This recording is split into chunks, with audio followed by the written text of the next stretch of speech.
और सभी को नमस्कार, जय श्री कृष्णा, राधे राधे। कैसे हो आप सभी? क्या हाल चाल आपके? स्वस्थ है, मस्त हैं? तो देखो दोस्तों, पशु परिचय परीक्षा के लिए मैं आपके सामने कुछ महत्वपूर्ण क्वेश्चन लेके आऊँ जो आपके राजस्थान जीके के यहाँ पे रहने वाले हैं। ठीक है, जो क्वेश्चन आपके बार बार परीक्षा में आ रहे हैं और जो प्रश्न आपके इंपॉर्टेंट है, कैसे कैसे प्रश्न है जो आपकी परीक्षा में पूछने के आपके ज़्यादा चांस बनते हैं, उन सभी प्रश्नों का निचोड़ हम इस क्लास के अंदर निकालने वाले हैं। तो कृपया दोस्तों रिक्वेस्ट है कि वीडियो को पूरा जरूर देखना। बाकी आप पर डिपेंड करता है कि आपको पशु परिचय में सिलेक्शन चाहिए या ना चाहिए। ठीक है, पूरा का पूरा मॉडल पेपर आपको करवाने वाला हूँ मैं यहाँ पे। चैनल पर पहली बार विजिट करें तो इसको सबसे पहले आपका काम बनता है सब्सक्राइब कर लेना। सब्सक्राइब करोगे तभी आपके पास अगली क्लास आएगी, वरना आपके पास अगली क्लास नहीं पहुँचेगी, पहले ही बोल रहा हूँ मैं। बाकी आप देख लेना कि आपको क्लास अटेंड करनी है यहाँ पे या नहीं करनी है। ठीक है, तो देखिए पहला क्वेश्चन आज का जो आपसे पूछा गया है क्लास के अंदर, जो बहुत ही मज़ेदार प्रश्न है। प्रश्न दोस्तों आपसे पूछा है कि राजस्थान में गोडलिया है। राजस्थान में गोडलिया क्या है? प्रश्न आपका ये है, ऑप्शन आपका कि मांगलिक अवसरों पर बनाए जाने वाले कलात्मक चित्र है, पशुओं के शरीर पर दागे जाने वाले चिन्ह हैं, या फिर पश्चिमी राजस्थान में चिकनी मिट्टी से बनाए गए कलात्मक निर्माण है, या फिर उपयुक्त सभी। चलिए सभी के सभी नीचे क्या कर देंगे, जल्दी से कमेंट कर देंगे दोस्तों कि राजस्थान में गोडलिया है। सभी विद्यार्थियों को पता है कि राजस्थान में गोडलिया क्या है। गोडलिया दोस्तों पशुओं के शरीर पर दागे जाने वाला क्या होता है, आपका एक प्रकार का चिन्ह होता है। ठीक है, और सभी ने क्या किया, बी ऑप्शन को लो किया। शाबाश, वेरी गुड, सभी की क्या है, तैयारी अच्छी है। पशुओं के शरीर पर विविध प्रकार की आपकी आकृतियों के कलात्मक दाग दिए जाते हैं। ये जो आपके दाग के निशान होते हैं इन्हीं को आपके गोलियां कहते हैं। ठीक है, और दागने की जो आपकी क्रिया है उसको अटेरना कहा जाता है। ठीक है, ध्यान में रखना है। ठीक है, प्रश्न मजेदार वाला है आपका। नेक्स्ट क्वेश्चन देखिएगा, अगले प्रश्न पर चलते हैं भाई। आगे का जो आपसे प्रश्न पूछा है, देखो आगे का प्रश्न पूछा है 52 नंबर। ठीक है, वो क्या है भाई, 52 नंबर है कि राजस्थान का पारंपरिक नृत्य है जो महिलाओं के द्वारा किया जाता है और जिसमें ताल के साथ बार बार घूमने तथा हाथों का लचकदार संचालन प्रभावी होता है। वाह भाई, क्या बात है, शानदार प्रश्न है।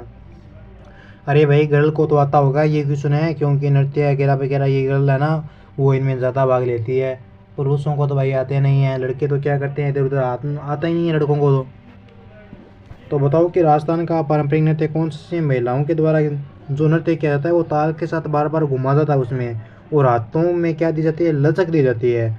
तो ऐसा नृत्य कौन सा, अगर आपके एग्जाम में प्रश्न आ जाए तो आपको करके आना है वहाँ पे, घूमर नृत्य कौन सा हो जाएगा, घूमर हो जाएगा। शाबाश, सभी का सही है। घूमर नृत्य दोस्तों ये क्या आपके राजस्थान का क्या है, घूमर नृत्य को राजस्थान के आपका राज्य नृत्य भी कहा जाता है, ध्यान में रखना भाई। घूमर को राजस्थान का राज्य नृत्य कहा जाता है। इसमें लहंगे का घेर होता है जिसे घूम कहा जाता है। आपके नृत्य करते समय आपके वृत्ताकार धूप में फैलता है, इसका जो घाघरा होता है वो इसे पूरा फैल जाता है। इस नृत्य में अधिकतर महिलाओं के द्वारा यह नृत्य किया जाता है। लंबे घाघरे और रंगीन दुपट्टे पहने जाते हैं इसमें। ठीक है, ध्यान में रहना, ध्यान में रखना भाई, और ध्यान में रहना आप भी, खुद भी। ठीक है, ध्यान में रहने का इसलिए बोल रहा हूँ क्योंकि घरों में जो आपकी शादी विवाह होती है ना, तो आदि कल्चर है वो आपके शादी विवाह के अवसर पर याद हो जाती है अगर आप उसमें रुचि लेते हो, अगर आप एक एक रस्म को पूरी तरह से निभाते हो तो। नेक्स्ट प्रश्न को पढ़िए कि निम्नलिखित में से किस लोक नाट्य के प्रवर्तक आपके लच्छी राम को माना जाता है। दोस्तों लच्छी राम है ये आपके राजस्थान के किस लोक नाट्य के आपके प्रवर्तक है, रम्मत के है, कुचामनी ख्याल के है, तमाशा के या सवांग के है। तो दोस्तों लच्छी राम को जो प्रवर्तक है ये आपके कुचामनी ख्याल के प्रवर्तक है। ठीक है, किसके है, लच्छी राम को कुचामनी ख्याल के आपके प्रवर्तक माना जाता है। बी ऑप्शन आपका क्या हो जाएगा, करेक्ट आंसर हो जाएगा। अगला प्रश्न देखिए, बिछुड़ो गीत है ये किस क्षेत्र से रिलेटिव है भाई। बिछुड़ो जो आपका गीत है इसका संबंध किस क्षेत्र से है दोस्तों, तो बिछुड़ो जो आपका गीत है इसका संबंध है वो आपके हाड़ौती क्षेत्र में है। किसी है, हाड़ौती क्षेत्र में आपकी बिछुड़ो गीत का संबंध है दोस्तों, हाड़ौती हो जाएगा आपका सही उत्तर माना जाएगा। बी ऑप्शन 53 का बी हो जाएगा। 53 का भी कुचामनी ख्याल है, 54 का भी बी है आपका हाड़ौती। बिछुड़ो गीत है हाड़ौती। इस गीत में एक पत्नी को बिच्छू ने काट लिया है और वह क्या होती है, मरने वाली होती है। तो वह अपने पति को क्या कहती है कि पति देव जी आप क्या कर लो, दूसरा विवाह कर लो, मैं तो मरी होती राज मरी होती, खाग्यो बेरो बिछुड़ो, ऐसा कुछ करके वो गीत गाया जाता है। देखो भाई गीत तो मुझे आते नहीं है, वरना राग भी मैं गा देता। मैं तो मेरी होली राज मरी होती, खाग्यो मेरो बिछुड़ो, यहाँ करके मैं सुना देता हूँ, पर मना हुए कौन। ठीक है, अगला क्वेश्चन देखिए। नेक्स्ट प्रश्न आपका कि दुतई गदर डगला मिर्जाई आदि क्या है। आत्म सुख है, अंग रखी है, पगड़ी है, अचकन है। दोस्तों दुतई गद्दरे डगला मिर्जाई, ये क्या है आपके? तो मेरे प्यारे लाडलों, अरे प्यारे बच्चों, जल्दी से नीचे कमेंट कर दो भाई मेरे कि दुतई गद्दरे डगला मिर्जाई आदि क्या है। अरे सर जी ये क्या है? ये अपने अंगरखी के प्रकार है। बिल्कुल भाई मेरे, आपका सही आंसर हो जाएगा बी ऑप्शन। क्या है? ये अपने अंगरखी का प्रकार है। सभी का करेक्ट आंसर है। सभी को क्या मिलनी चाहिए भाई? एक एक चॉकलेट मिलनी चाहिए। नेक्स्ट प्रश्न पर चलते हैं आगे। 6 नंबर क्वेश्चन को देखो ध्यान से कि निम्नलिखित में से गले में पहने जाने वाला आभूषण नहीं है। प्रश्न को ढंग से पढ़ो। प्रश्न क्या है? ऐसा आभूषण जो गले में नहीं पहना जाता है कौन सा है भैया? आपका खुंगाली है, तिमड़िया है, हमेल है, टिड्डी बल का है। कौन सा हो जाएगा मेरे लाडलों? तो ये हो जाएगा आपके दोस्तों कौन सा?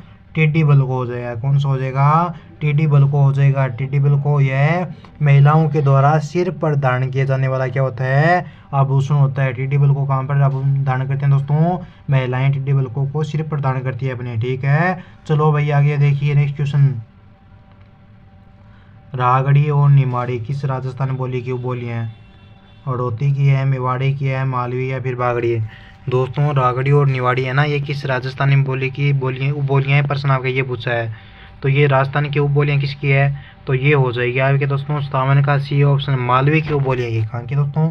ये आपके मालवी की उपबोलियाँ हैं। सी ऑप्शन को जो भी मेरे प्यारे भाई बहन यहाँ पे कमेंट करें ना, सी ऑप्शन को लॉक करें हैं, उन सभी का राइट उत्तर माना जाएगा। ठीक है, चलो नेक्स्ट क्वेश्चन देखते हैं आगे।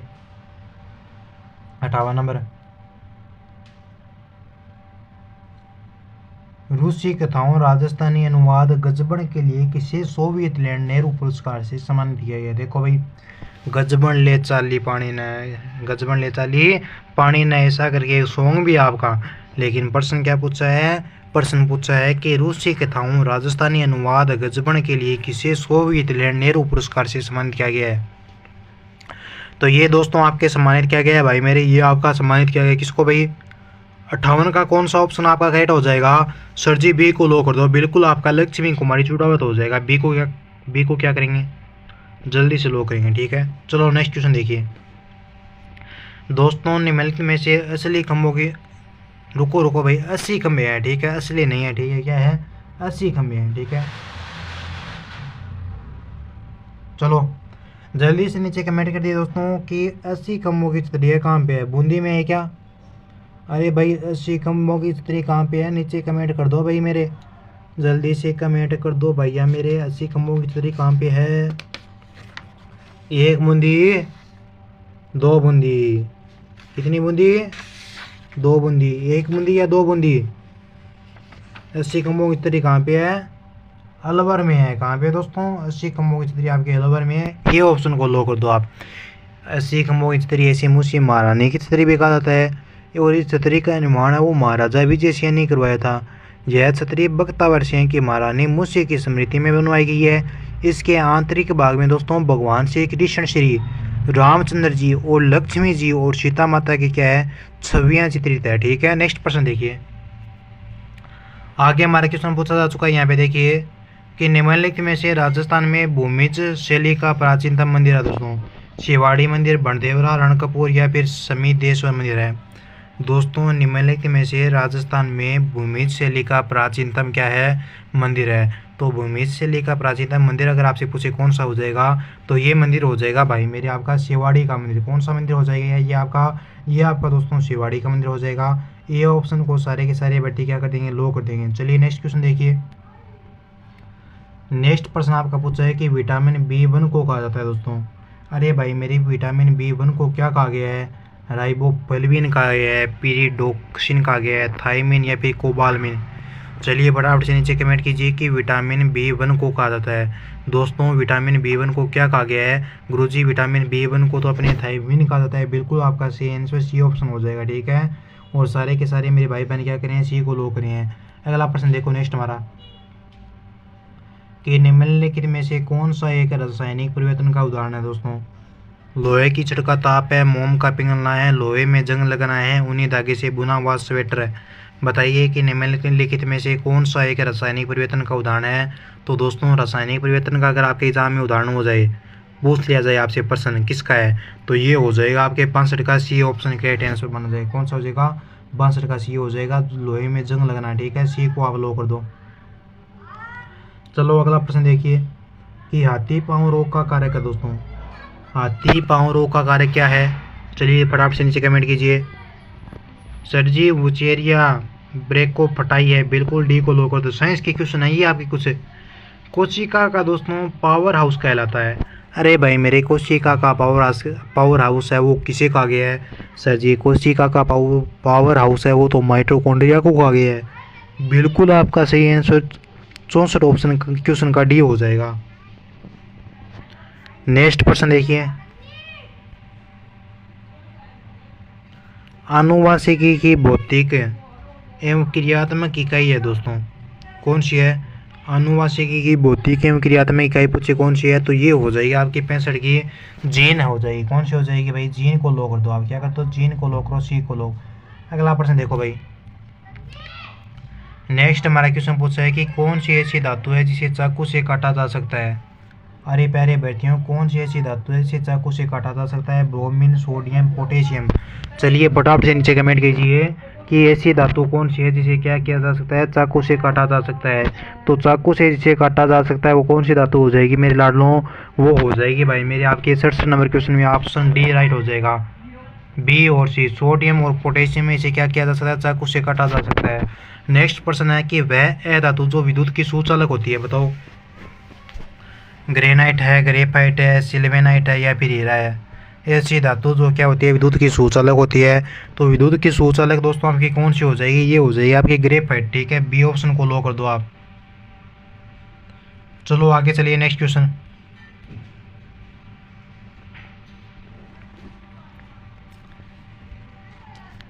कपूर का ठोस से सीधे गैस अवस्था में रूपांतरण कहलाता है दोस्तों। अरे भाई मेरे कपूर का ठोस से सीधे गैस अवस्था में रूपांतरण क्या कहलाता है, तो ये रूपांतरण भाई मेरे कहलाएगा आपका ऊर्ध्वापातन। क्या कहलाएगा, ऊर्ध्वापातन कहलाएगा। सी ऑप्शन को आप लो कर दो। नेक्स्ट प्रश्न देखो, 17 नंबर क्वेश्चन आज की इस क्लास का अंतिम प्रश्न आपका कि दामन सोडे का रासायनिक नाम है भाई। दामन सोडे का रासायनिक नाम क्या है गुरुजी। दामन सोडे का रासायनिक नाम हो जाएगा अपनी कौन सा, सी ऑप्शन। बिल्कुल सी को लो कर दो आप, सोडियम कार्बोनेट। ठीक है, अब मेरी बात ध्यान से सुन लेना। जिसके पास अपने व्हाट्सएप ग्रुप के नंबर है, अच्छी बात है, ग्रुप को ज्वाइन कर लेना। जिसके पास नंबर नहीं है अपने व्हाट्सएप ग्रुप के, उनको मैं दे रहा हूँ नंबर, व्हाट्सएप पे मैसेज कर लेना हाय का, आपको मिलेगा ग्रुप का लिंक, उसको करना है भाई मेरे ज्वाइन है। वहाँ पे मिलेगी आपको क्लासों को कर लेना आप अटेंड। ठीक है, क्वेश्चन आप जो आपके क्वेश्चन पूछे गए हैं वो एग्ज़ाम में बिल्कुल ऐसे कैसे पूछे जा सकते हैं। प्रश्न आप जो प्रश्न है बिल्कुल ऐसे ही आएंगे, और जो आपके नंबर है व्हाट्सएप ग्रुप के वो आपके 9057000147। जो भी पर्सनल जानकारी चाहिए बेझिझक होकर आप कोई भी इन्फॉर्मेशन है वो मेरे से पूछ सकते हैं, मैं आपको इन्फॉर्मेशन बताऊँगा। आप बस भाई मेरे व्हाट्सएप मैसेज छोड़ देना करके। ठीक है, चलिए जय श्री राम, जय श्री राधे, राधे राधे, जय श्री कृष्णा। मिलेंगे जल्द नेक्स्ट वीडियो में, तब तक क्या करिए, सेल्फ स्टडी कीजिए। और इस बार क्या करना है, हमें पशु परिचय के अंदर क्या करना है, सिलेक्शन लेना है। ठीक है, तो जय हिंद भाई।